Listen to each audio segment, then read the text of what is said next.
দেখো, আমাদের আজকে আলোচনা হবে ভারতের বিভিন্ন গুরুত্বপূর্ণ আদিবাসী বিদ্রোহ বা উপজাতি বিদ্রোহ। ঠিক আছে,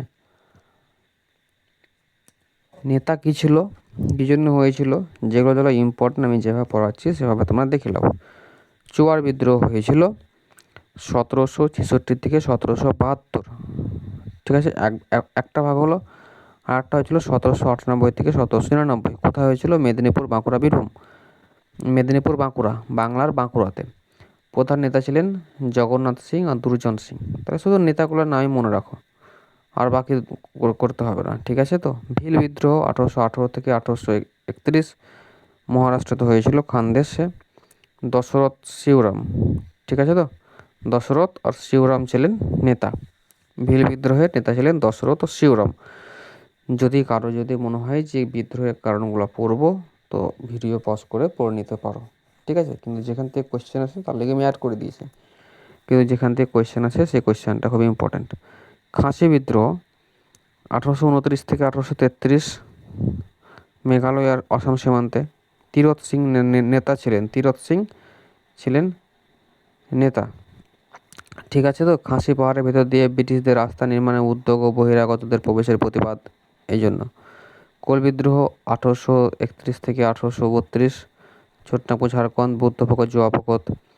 খন্দ বিদ্রোহ উড়িষ্যা থেকে অন্ধ্রপ্রদেশ, চক্র বিষয়ী নেতা ছিলেন 1837 থেকে 1856। চক্র বিষয়ী নেতা। সাঁওতাল বিদ্রোহ 1855 থেকে 1856 রাজমহল পাহাড়, ঝাড়খণ্ডে হয়েছিল, সিধু কানু ভৈরব ছিলেন নেতা। জমিদার ও মহাজনদের নির্মম শোষণ, কারণটা দেখো, বিদ্রোহের কারণ ও ব্রিটিশদের রাজস্ব নীতির প্রতিবাদ, এটি ছিল অত্যন্ত প্রবল একটি বিদ্রোহ।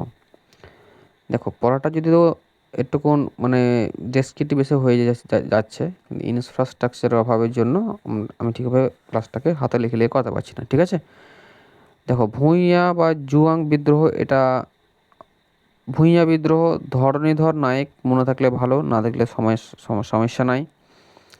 রম্পা বিদ্রোহ নেতা ছিলেন রম্পা বিদ্রোহ 1879 সালে, আর 1922 থেকে 1924 ডবলভাবে হয়েছিল। কোথায়? গোদাবরী জেলা, অন্ধ্রপ্রদেশে।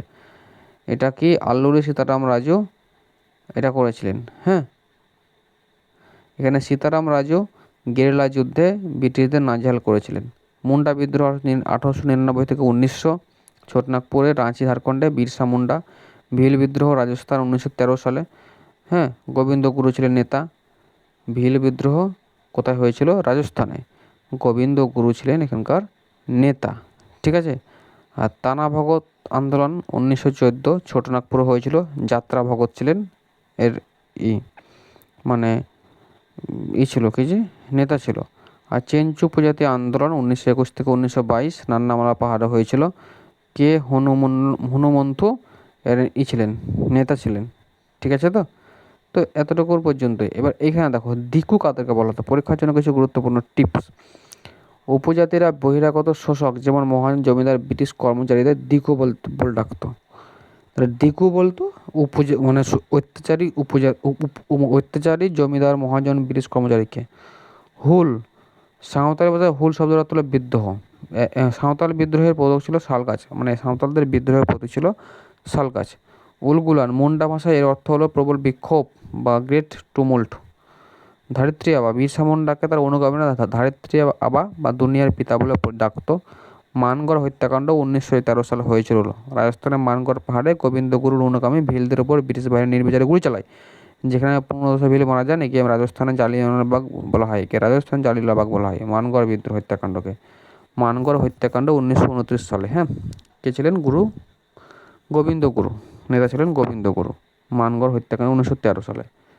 ঠিক আছে, এই দেখো, ভিল বিদ্রোহ রাজস্থান, এখানে এসছে একটা গোবিন্দ গুরু।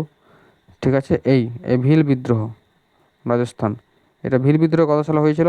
1913 সালে। এটাকে বলছে মানগড় হত্যাকাণ্ড। ঠিক আছে, তো আমাদের এতটুকু পর্যন্ত হলো। একবার দেখলাও পড়ে নাও, তাহলে তোমাদের হয়ে যাবে অটোমেটিকলি। ঠিক আছে, নেক্সট তোমরা একবার দেখবা, নিয়ে ভিডিও পজ করবার পড়বা। দেখা হচ্ছে আমাদের নেক্সট ক্লাসে।